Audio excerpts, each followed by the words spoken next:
आधी हकीकत आधा फसाना। अब तक आप हमारे कई एपिसोड देख चुके हैं। एक एक एपिसोड को बनाने में हमारे reporter, editor, research team, producer ने अपनी मेहनत में कोई कोर कसर नहीं छोड़ी। इस शो के जरिए हमारा मकसद उन कहानियों को आप तक पहुंचाना है जो अनदेखी हैं, अनसुनी हैं, अबूझ हैं। ये सब कुछ ठोस नतीजों के साथ आप तक पहुंचाना हमारे लिए हरगिज आसान नहीं रहा है। इसलिए हमने सोचा इस बार कुछ ऐसा करते हैं जो हमारे शो की अब तक की परंपराओं के पार हो, यानी जो अब तक किया उससे अलग, उससे ज्यादा हैरान करने वाला, उससे ज्यादा रोमांचकारी और सबसे ज्यादा खतरनाक। इसलिए आधी हकीकत आधा फसाना की टीम साहस की तमाम हदों को पार कर मौत से मुकाबला करने चल निकली है।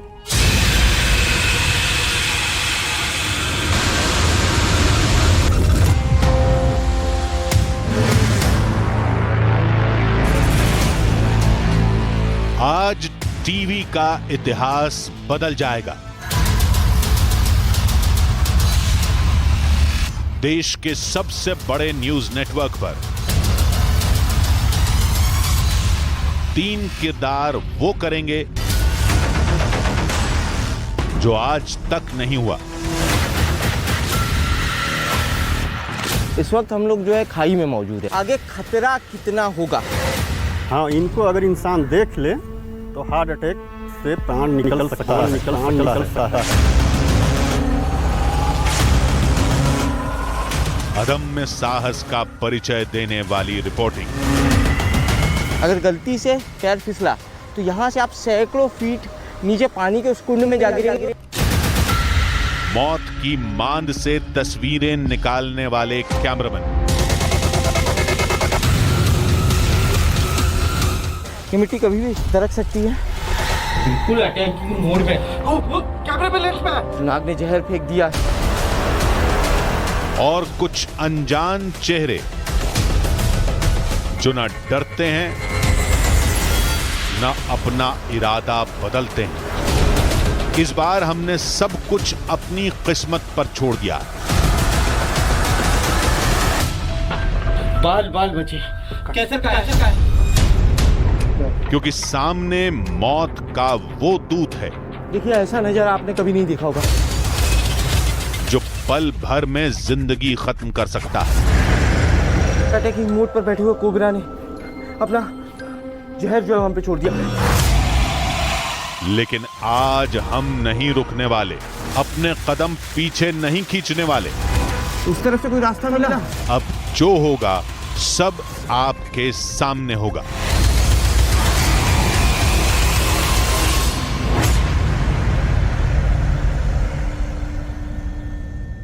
यह तो बस एक छोटा सा हिस्सा था जो अभी आपने देखा। हमने जानबूझकर ऐसे कुछ वीडियो हटा दिए हैं जिन्हें देखकर किसी का भी दिल बैठ सकता है। लेकिन सच तो यही है कि हम जो कुछ आपको दिखाने जा रहे हैं वो आधी हकीकत आधा फसाना की टीम के लिए कभी ना भूलने वाला सफर बन गया। तो शुरू करते हैं टीवी की दुनिया का वो सफर जो पहले कभी तय नहीं किया गया। यह सफर है पाताल में मौजूद उस नागलोक का जहां अमृत कलश छिपे होने का दावा किया जाता है। लेकिन इस अद्भुत और अनोखे सफर के लिए हमें सबसे पहले पहुंचना होगा उस जगह जहां सांपों की सबसे जहरीली प्रजातियां पाई जाती हैं। यह जगह है छत्तीसगढ़ का जशपुर जिला।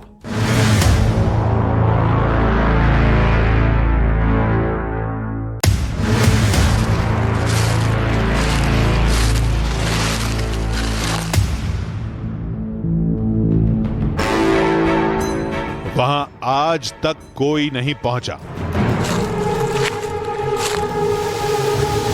बड़े बड़े दिलेर, बड़े बड़े सूरमा सब हार गए।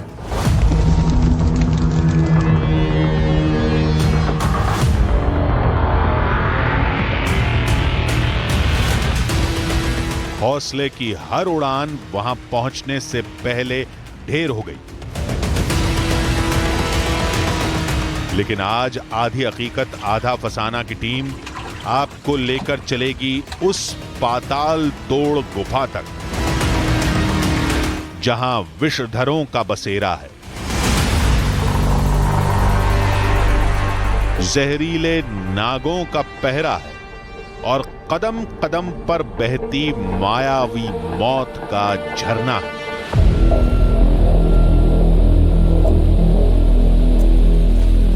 नमस्कार, मेरा नाम है आदित्य राय और इस वक्त मैं ज़मीन से हजारों फीट की ऊंचाई पर एक झरने के नीचे बैठा हुआ हूँ। लेकिन इस बार कहानी हमें ऊंचाई से ले जाएगी हजारों फीट नीचे खाई में। कहानी है पाताल की और पाताल में मौजूद नागलोक की। और उस रहस्यमयी नागलोक तक पहुँचने के लिए आपको हमारे साथ जशपुर के इस इलाके का, छोटा नागपुर के इस पठार का, इस जंगल का बेहद ही खतरनाक और हैरत अंगेज सफ़र तय करना होगा। दावों और कहानियों से भरे नए पिटारे को थाम कर हम उस गुमनाम सड़क पर निकल पड़े जो झारखंड और छत्तीसगढ़ के बियाबान बीहड़ों से होकर गुजरती है। दावा किया जाता है जशपुर के इन्हीं घनघोर जंगलों से कहीं एक दुर्गम रास्ता जाता है जो हमें अमृत कलश वाली उस पाताल गुफा तक पहुंचा सकता है, जिसे नागलोक का द्वार भी कहते हैं। लेकिन सवाल यह है कि आखिर हम वहां कैसे पहुंचेंगे जहां अब तक कोई नहीं पहुंच सका। इसलिए हमें किसी ऐसे शख्स को पकड़ना था जो हमारे लिए रहस्यमयी रास्ते की कड़ियों को खोल सके। जल्द ही हमारी गाड़ी के ब्रेक दनगरी पंचायत के सामने जाकर लग गए। वहां हमारी मुलाकात हुई जुगनू यादव नाम के शख्स से।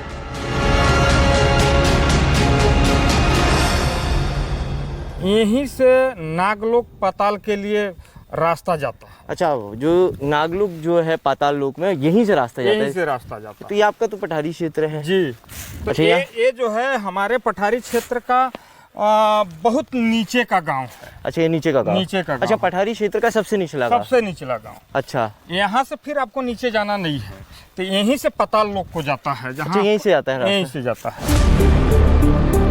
यानी हम बिल्कुल सही जगह सही आदमी से मिले थे, क्योंकि बियाबान जंगल के बीच भटकने की भी गुंजाइश रहती है। खैर, अब हमें यह पता करना था कि आखिर जिस पाताल गुफा का जिक्र किया जाता है वहां आज तक कोई क्यों नहीं पहुंच सका, क्यों उस जगह के बारे में डराने वाले दावे किए जाते हैं। दनगरी जलप्रपात जो है, हाँ। एक वहाँ दैवीय शक्ति भी है। ऐसा लोग बताते हैं। कुछ पूर्वज के लोग ये बताते हैं कि वहाँ जो है वो झरने के नीचे 7 खटिया का रस्सी अच्छा को पत्थर बांध के उसमें डालते वो 7 खाट का रस्सी खत्म हो गया। अच्छा, लेकिन उसका पता नहीं चला कि वो कहाँ तक उसका गहराई है। और ये जो है कि वहाँ जाने का रास्ता कितना खतरनाक है पाताल का? वो तो नागलोक जाने पूर्वज लोग बताते हैं कि बहुत खतरनाक है। वहाँ लोग नहीं जा सकते हैं, वहाँ इंसान नहीं जा सकते। लेकिन हमारे लिए इस बार तलाश की हर तलहटी तक पहुंचना ही मकसद था। इसलिए जिन रास्तों पर कोई नहीं गया वहां हम इस बार जरूर जाएंगे, किसी भी कीमत पर जाएंगे। ये पूरा इलाका छोटा नागपुर के पठार का इलाका, और इस वक्त जिस दनगिरी गांव में हम मौजूद हैं वो दनगिरी गांव इस पठारी इलाके की खाई में हजारों फीट नीचे, सबसे नीचे मौजूद है। और कहते हैं इसी दनगिरी गांव से यही सड़क पाताल लोक की तरफ जाती है। इस सड़क से हजारों फीट नीचे की तरफ उतरने के बाद हम उस जगह पर पहुंच पाएंगे जहां से पाताल लोक में मौजूद रहस्यमयी नागलोक के लिए रास्ता जाता है।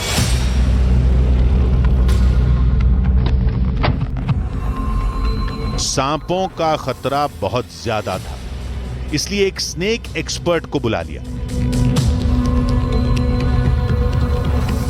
एक जगह हमें जो है यहाँ से जाना है दनगिरी वाटरफॉल। दनगिरी पूरा वाटरफॉल चल रहा है, उसके बाद हजारों फीट नीचे खाई में उतरना है। वहाँ एक गुफा है। लोगों का कहना है कि वहाँ से विशालकाय सर्प निकलते हैं और नागलोक के लिए वहीं से रास्ता जाता है। हमें वहाँ जाना है। लेकिन इससे पहले कि हम नागलोक की तरफ अपने कदम बढ़ा पाते, हमारी मुलाकात दनगिरी गांव के कुछ और लोगों से हुई, जिनकी पाताल गुफा और नागलोक से जुड़ी कहानियों ने हमारे हौसले को हिला दिया। जिसका दिल मजबूत होगा वही जा पाएगा वहाँ। अच्छा, सब नहीं जा पाएगा। बहुत दुर्गम रास्ता है, बहुत दुर्गम, बहुत कठिन रास्ता है। हालांकि अभी तक प्रमाणित नहीं हुआ है कि वहाँ कोई गया है। अच्छा, अभी तक प्रमाणित नहीं हुआ? प्रमाणित नहीं हुआ है। और उसमें बताते हैं कि बहुत विशाल विशाल सर्प अच्छा रहते हैं। इतने बड़े बड़े सर्प हैं जो कि इंसान को, जानवर को भी निगल सकते हैं। इतने बड़े सर्प? इतने बड़े बड़े सर्प हैं। दनगिरी वाटरफॉल की असंभव चढ़ाई इंसानों को निगल जाने वाले सांप, ये अभी तक सिर्फ कहानियों में सिमटा था कि अचानक गांव के ही एक शख्स ने मोबाइल में कैद सबूत भी हमारे सामने पेश कर दिए। यहाँ पे सर बहुत बड़े बड़े विशाल सांप अभी भी देखे जाते हैं। मैं कुछ एक पिक लिया था, पिक्चर मोबाइल में। अच्छा, खुद लिए थे? जी सर, मैं दिखा रहा हूँ आपको। ये अजगर है सर। ये करीब मोटाई में बहुत मोटी थी, इतनी मोटी थी, और लंबाई लगभग 3-4 मीटर की रही होगी। ये देखिए, बकरी उकरी को पकड़ लेते हैं सर। 2.5 फीट 3 फीट की हाइट तो रहती होगी? हाँ, आराम से 2.5-3 फीट की। भेड़ बकरी जो रहती है जी जी उसको जो है निगल लेता है? हाँ, निगल लेता है। इतना बड़ा? जी, अभी कुछ दिन पहले निगल लिया।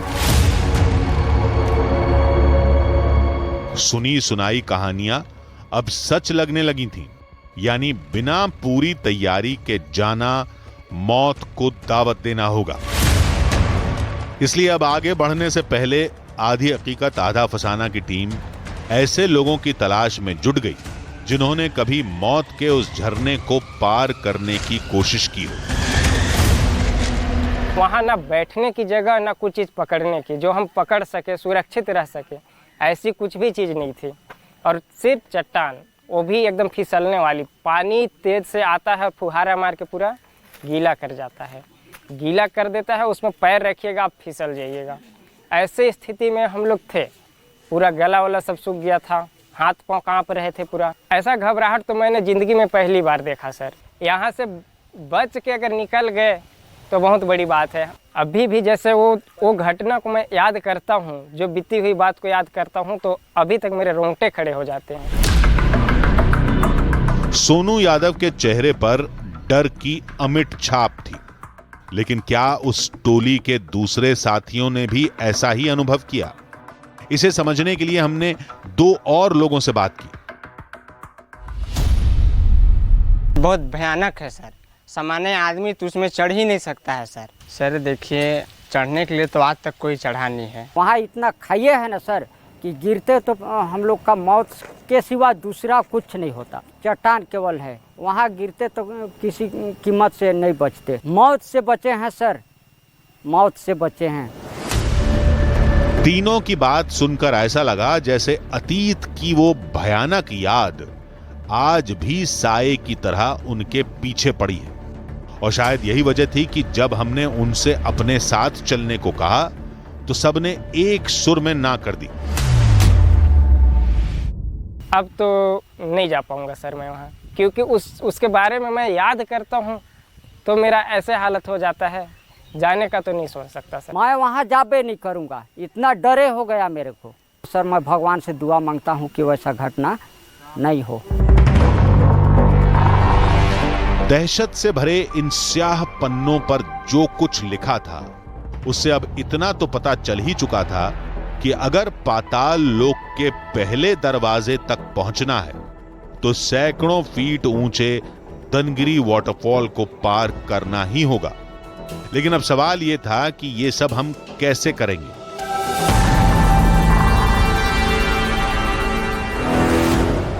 क्योंकि यहां से आगे बढ़ने पर अगर तैयारियां अधूरी रह गईं तो कुछ भी हो सकता है। इसलिए हमने एक बार फिर उन लोगों को मनाने की कोशिश की जिन लोगों ने हमारे साथ जाने से इनकार कर दिया था। और इस बार हमें निराशा हाथ नहीं लगी, गांव वाले मान गए। इसलिए नए जोश के साथ मोटरसाइकिल पर सवार होकर आधी हकीकत आधा फसाना की टीम उस रास्ते पर आगे बढ़ने लगी जिसे पाताल लोक तक पहुंचने का पहला पड़ाव कहा जाता है।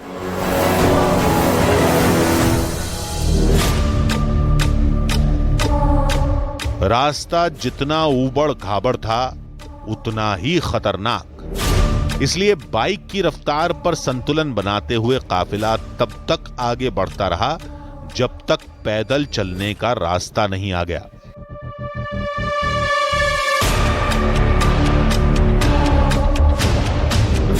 एक पड़ाव पर मोटरसाइकिलों को लगाकर अब हमारी टीम पहाड़ी रास्ते पर नीचे उतरने लगी।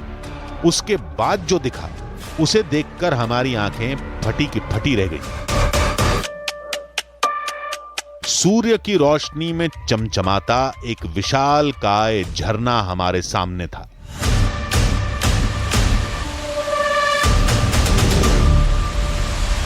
ये है झरना? जी सर।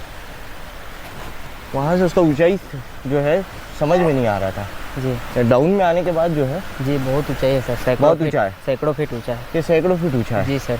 तो वहाँ नागलोक तक जाने के लिए पहले झरने को चढ़ना होगा? जी सर, ये सैकड़ों फीट, इसको ये दनगरी वाटरफॉल जो है इसको सैकड़ों फीट ऊपर चढ़ना पड़ेगा। हाँ। इसके बाद जाने के बाद आगे एक और ये नदी मिलेगी। हाँ। वो वहाँ पे फिर हजारों फीट खाई में नीचे उतरना पड़ेगा।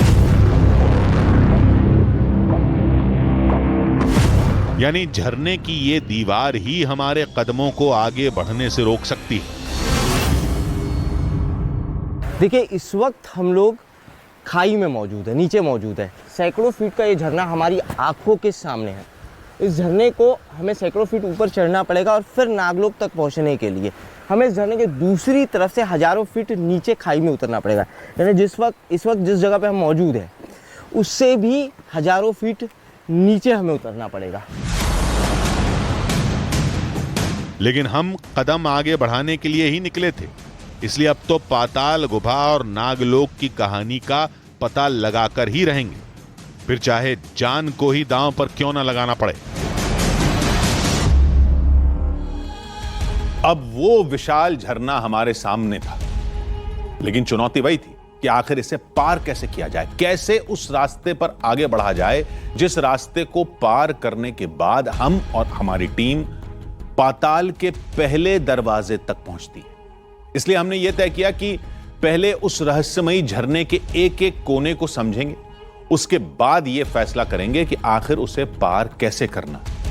लेकिन यह हरगिज आसान नहीं होने वाला था, क्योंकि हमें यह भी बताया गया था कि भले ही नीचे से देखने पर यह लगेगा कि झरने पर चढ़ा जा सकता है, लेकिन झरने पर चढ़ाई शुरू करने के बाद कुछ ऐसे पड़ाव आएंगे जो सफर को लगातार मुश्किल बनाते जाएंगे।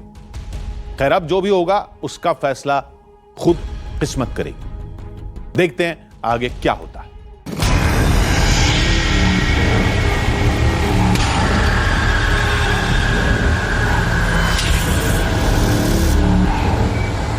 झरना किसी विशाल दीवार की तरह हमारा रास्ता रोके खड़ा था।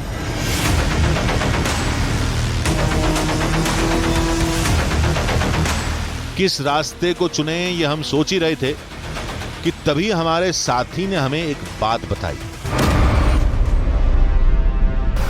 इसलिए सर सामान्य लोग तो कभी नहीं चढ़ा है।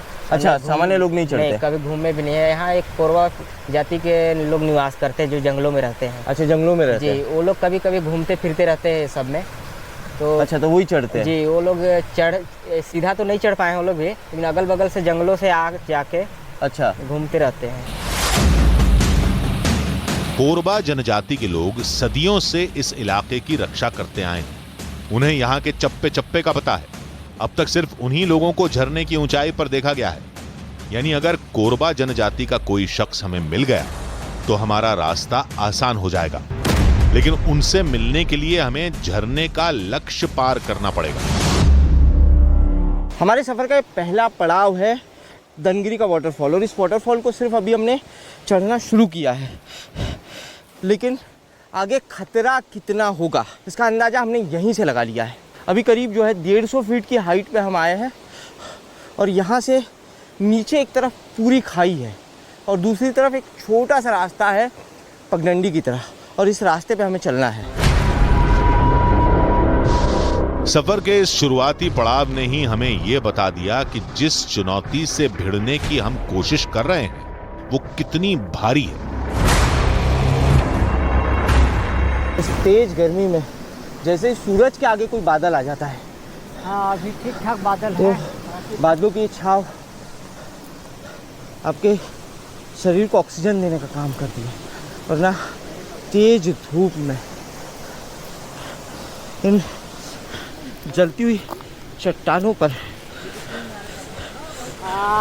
चलना बहुत दिक्कतों से भरा हुआ है।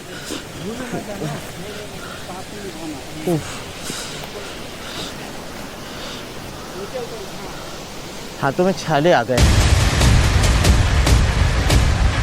झरने का पहला पड़ाव ही लोहे के चने चबाने जैसा था।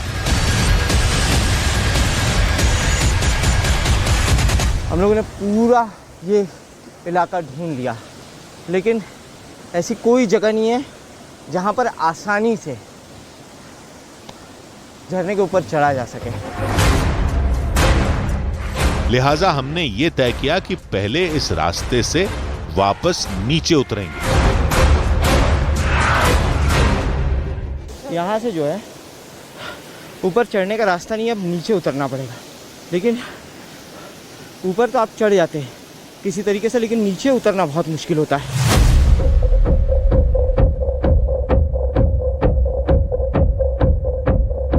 नश्तर सी चुभने वाली चट्टानों से हम जैसे तैसे नीचे उतरे, खुद को थोड़ी तरावट दी और फिर नए रास्ते को समझने लगे। धनगिरी के इस वाटरफॉल पे आप सीधे नहीं चढ़ सकते। सीधे पथरीली और खड़ी चट्टानें हैं जिनसे पानी बह रहा है, तेज गति से पानी बह रहा है। आप सीधे नीचे की तरफ आएंगे, राइट साइड में देखेंगे तो राइट साइड में बिल्कुल नुकीली और एकदम सपाट चट्टानें जिन पर चढ़ना बिल्कुल नामुमकिन है।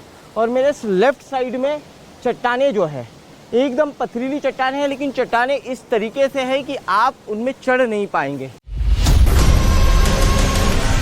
कुछ ऊंचाई पर चढ़ते ही उम्मीद का एक छोटा सा दरवाजा खुल गया, क्योंकि खतरों से खेलते हुए अब हमें आगे जाने का रास्ता दिख चुका था। इसलिए हमने नीचे मौजूद साथियों को भी ऊपर आने की ओर इशारा कर दिया। आप लोग भी आ जाइए, बहुत संभल के आइएगा। यहाँ से रास्ता दिखाई दे रहा है ऊपर की तरफ जाने का, लेकिन बहुत संभल के आइएगा।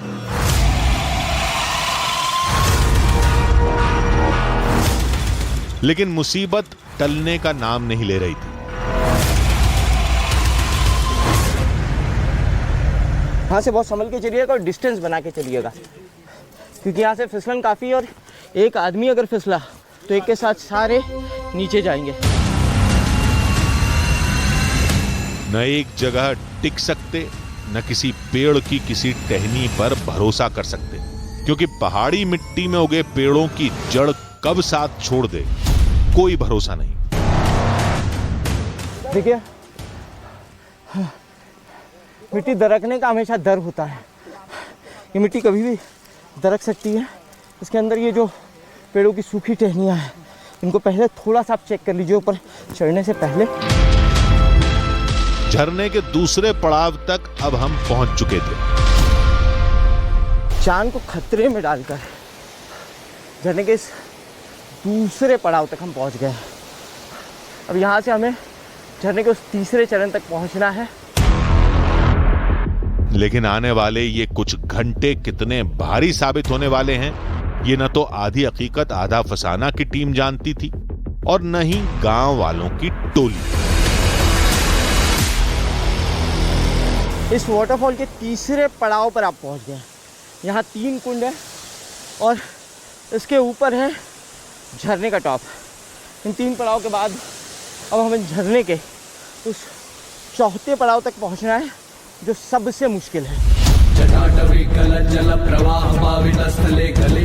पाताल लोक का पहला दरवाजा, नागलोक और अमृत कलश की कहानियों को समझने के लिए अब हम ऐसे पड़ाव पर पहुंच चुके थे जहां शायद हमसे पहले कोरबा जनजाति के लोग ही सफर तय कर सके थे।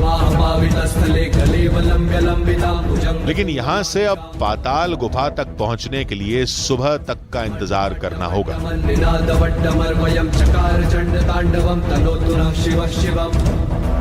धनगिरी वाटरफॉल की सबसे ऊंचाई पर हम लोग पहुंच चुके हैं। सुबह की पहली किरण के साथ हमने धनगिरी के इस वाटरफॉल की चढ़ाई शुरू की थी और अब रात हो चुकी है। अब यहाँ से हमें हज़ारों फीट नीचे खाई में उतरना है। रात हो चुकी है। एक सुरक्षित जगह देखकर रात रुका जाएगा और उसके बाद दूसरे दिन फिर खाई में पाताल लोक की तरफ जाने का सफ़र फिर से शुरू किया जाएगा। यानी रात यहीं बितानी होगी, इसी बियाबान, इसी सन्नाटे में, जहां रात होते ही जंगली जानवरों की रोंगटे खड़े कर देने वाली आवाजें सुनाई देने लगती हैं। मुसीबत तब और बढ़ गई जब हमें खाई के दूसरी तरफ मौजूद जंगलों में लगी आग के बारे में बताया गया। जंगल में जिस जगह पे आग लगी है और जिस पहाड़ पे हम मौजूद हैं, दोनों के बीच में खाई है और उसी खाई में हमें जाना है। लेकिन रात में जंगल में सफ़र तय करना ठीक नहीं है, जंगली जानवरों का खतरा होता है। लेकिन एक बात का ध्यान रखना होगा, यहाँ आग नहीं जलाई जा सकती। चारों तरफ सूखे पेड़ पत्ते हैं, ऐसे में अगर यहाँ आग जलाई तो चारों तरफ ये सूखे पत्ते जो है कि पूरी आग पकड़ लेंगे और पूरे जंगल में आग लग जाएगी। ऐसा लग रहा था कि बाजी उल्टी पड़ गई है। क्या सोचा था और क्या हो गया, क्योंकि जान बचाने के लिए आग जैसी बुनियादी चीज का हम सहारा नहीं ले सकते थे। इस वाटरफॉल के सफर ने शरीर तोड़ दिया है। हमने आपस में तय किया कि बारी बारी से हर एक शख्स जागता रहेगा और इलाके की रखवाली करता रहेगा, क्योंकि सूखे पत्तों के नीचे छिपे रहने वाले सांप कभी भी खतरा भांप कर हम पर हमलावर हो सकते थे।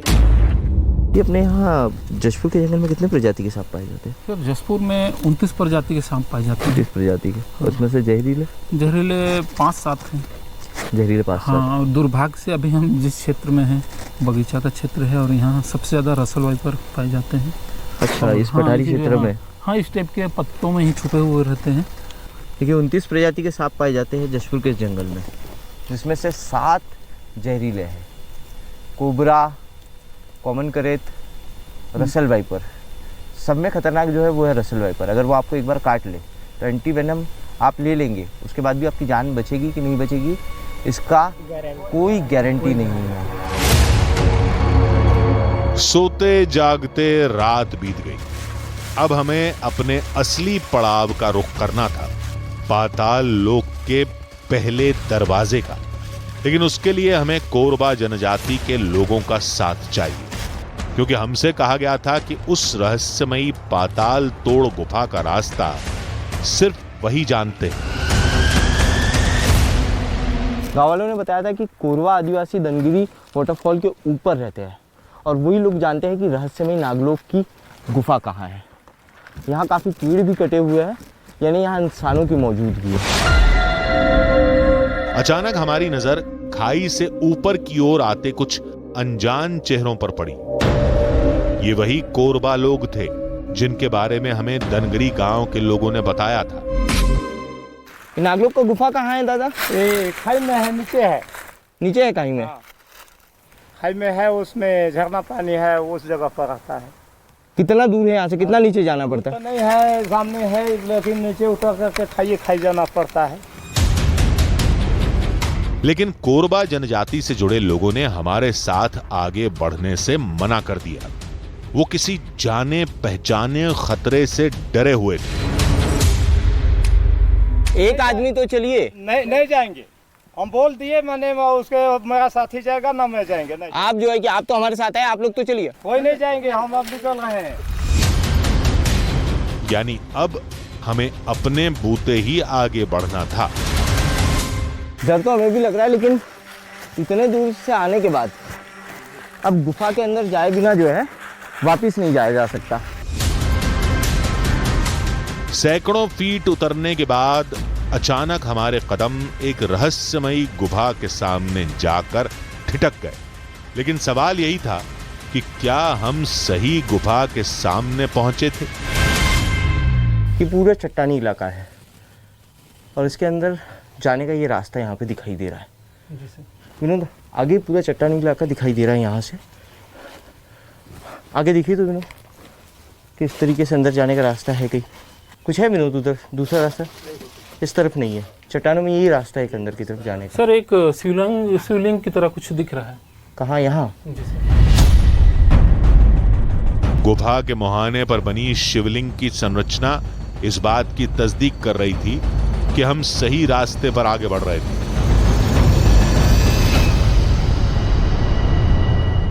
देखिए पूरा शिवलिंग का ये आकार है। यहाँ पर काई जमी हुई है।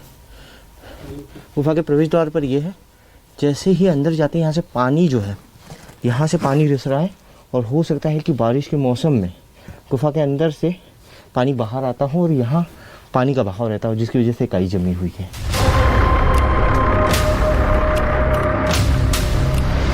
और यहीं से अब हमें अमृत कलश और पाताल लोक के पहले दरवाजे को तलाशना था।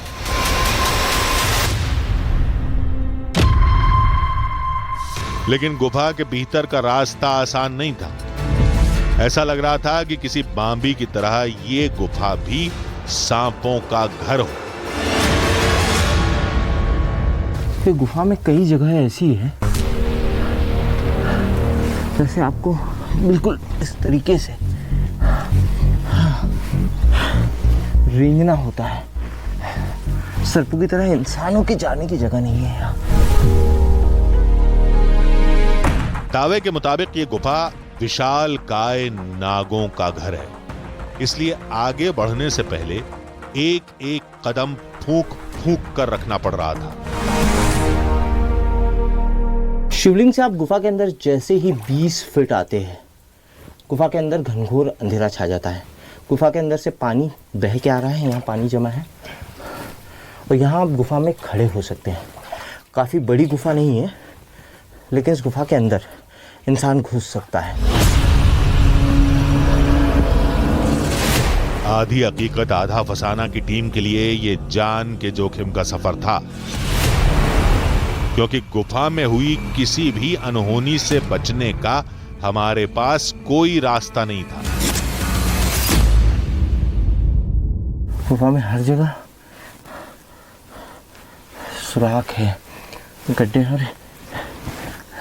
इन सुराखों में जो है वो सर्प रहते हैं। जैसे गुफा के अंदर जा रहे हैं वैसे धीरे धीरे ऑक्सीजन की कमी होती जा रही है। जल्द ही हमारा सामना एक नई मुसीबत से हो गया। सर पीछे हटिए, सांप है आगे। कहाँ?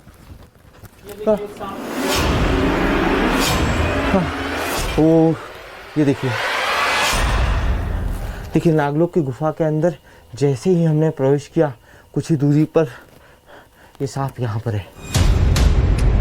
हालांकि सैंड बोआ सांप जहरीला नहीं होता, लेकिन इसके काटने से बेहिसाब दर्द और इन्फेक्शन हो सकता है। इसलिए हमने अब थोड़ी देर के लिए ही सही स्नेक एक्सपर्ट के पीछे चलने में ही अपनी भलाई समझी।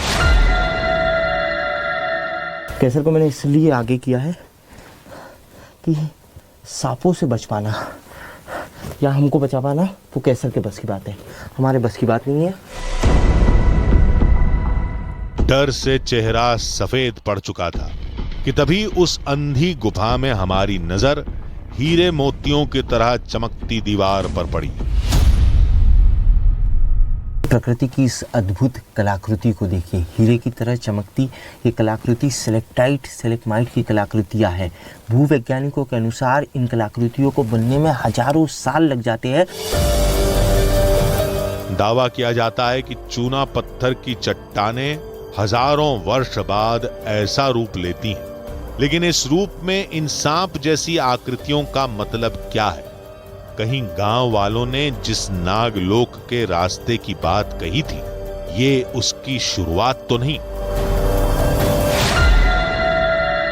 देखिए गुफा अद्भुत है और इस गुफा में अद्भुत संरचना है। एक तरफ तो इस तरफ हिमालय की तरह दिखने वाली कलाकृति है, तो दूसरी तरफ यहाँ पर सैकड़ों सर्पों के एक साथ होने की कई कलाकृतियाँ यहाँ पर दिखाई दे रही है। देखिए इन पूरी कलाकृतियों को अच्छे से देखें तो ऐसा लग रहा है कि कई सर्प आपस में एक साथ एक दूसरे से जुड़े हुए हैं और ये सारी कलाकृतियाँ हीरे की तरह चमक रही है। लेकिन हमें तो पाताल लोक के रास्ते और उस अमृत कलश वाली जगह तक पहुंचना था जिसका जिक्र किया जाता है। इसलिए हमने गुफा के दूसरे रास्तों पर चलना शुरू किया, लेकिन तभी कुछ ऐसा हुआ कि गुफा में हड़कंप मच गया। आगे कुछ एक प्रतिमा सी दिख रही है। वो कैसर कहाँ है? जल्दी, सांप है सामने, वो देखो वहाँ एक पत्थर पर सांप दिखाई दे रहा है। कैसर कहाँ है? कैसर, कैसर कहाँ चले गया? अरे जल्दी बुलाओ, कैसर कहाँ है? सामने देखो सांप दिखाई दे रहा है। शिवलिंग पे, शिवलिंग पे एक सांप है। अचानक ही गुफा के भीतर की सारी चुप्पी टूट चुकी थी। शिवलिंग पर लिपटा एक बड़ा सांप मानो हमें आगे बढ़ने से रोक रहा था। और उसके बाद तो वो हुआ जिसकी तैयारी हमारे पास नहीं थी। सांप के जहर की तेज धार ने हमें बदहवास कर दिया। देखिए शिवलिंग पे वो सांप जो है फन फैलाए बैठा हुआ है और अटैक करने के मूड में दिखाई दे रहा है। कैमरे में कैमरे के लेंस पे मार दिया सर। पीछे पीछे देखिए, हम यहाँ से जो है पीछे प्रदीप शिवलिंग से करीब 2.5 से 3 फीट की दूरी पर जो है वो खड़े थे और कोबरा ने जहर फेंक दिया। नाग ने जहर फेंक दिया। ओ ये जहर अगर हमारी आंखों में चला जाता तो हमें अंधा कर सकता था। लिहाजा आगे बढ़ने से पहले हमने स्नेक एक्सपर्ट कैसर से सांप को सुरक्षित जगह पर छोड़ देने को कहा, लेकिन कैसर का कहीं कोई अता पता नहीं था। ये कैसर कहाँ रह गया है? हमारे जो स्नेक रेस्क्यूअर आए थे, ये गुफा में ऐसे कई रास्ते निकलते हैं कि हम लोग आगे पीछे भटक गए हैं। सामने सर्प है। कैसर! पल भर में कुछ भी हो सकता था, इसलिए कैसर और अपने दूसरे साथियों को बुलाने के लिए हमने तेज आवाज लगानी शुरू कर दी। विनोद, क्या हुआ सर? सांप है। कैसर कहाँ है? कैसर बुला रहा हूं सर, बुला रहा हूं। जल्दी बुलाओ।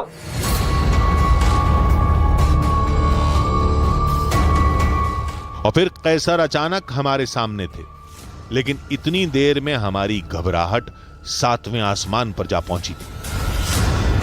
सर ये काफी गुस्से में है। हाँ। और हमारा गुफे के अंदर आना इससे बिल्कुल पसंद नहीं आया है। हाँ। और हमें जाना भी उस ओर है। हाँ। और इस गुफे में पता नहीं कितने समय से रह रहा है, तो हमें इसे छेड़छाड़ ना करते हुए बस हमारे रास्ता को क्लियर करने के लिए कुछ दूरी से बाहर निकाल देते हैं। अब आगे बढ़ने के लिए रास्ता साफ था, लेकिन खतरा कहीं से भी सामने आ सकता था, इसलिए हर एक कदम संभल कर आगे बढ़ाना था। कैसर भाई आप मेरे पीछे है ना? जी। देखिए बहुत डर लग रहा है यहाँ से आगे बढ़ने पे। अभी विशाल का कोबरा सर्प यहाँ पर बैठा हुआ था। कैसर अब बिल्कुल आप मेरे से बिल्कुल पीछे मत हटिएगा, बिल्कुल मेरे कदम से कदम मिला के चलिए। डर और आशंकाओं के चक्रव्यूह ने हमें घेर रखा था, क्योंकि हमें अब भी पाताल के उस पहले दरवाजे और नागलोक की तलाश थी जहां अमृत कलश का दावा किया जाता है। लेकिन शायद हमारी परीक्षा की घड़ी खत्म हो चुकी थी, क्योंकि अब हमारे सामने वो तस्वीर थी जो गुफा के दूसरे कोनों से बिल्कुल अलग थी। कहते हैं गरुड़ इसी जगह पर अमृत कलश रखकर चले गए और अमृत पीने से पहले सर्प जब पवित्र होने गए तो उसी दौरान इंद्रदेव अमृत कलश लेकर स्वर्ग चले गए।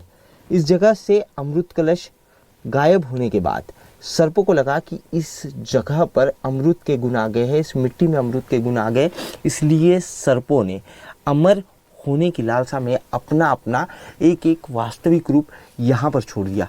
आप इस जगह को देखिए, इस कलाकृति को देखिए, यहाँ पर ऐसा लग रहा है कि एक विशालकाय सर्प जो है वो साक्षात यहाँ मौजूद है। और इस पूरी जगह को देखिए, यहाँ पर ऐसा लग रहा है कि हजारों सर्प जो है वो एक दूसरे से जुड़े हुए हैं।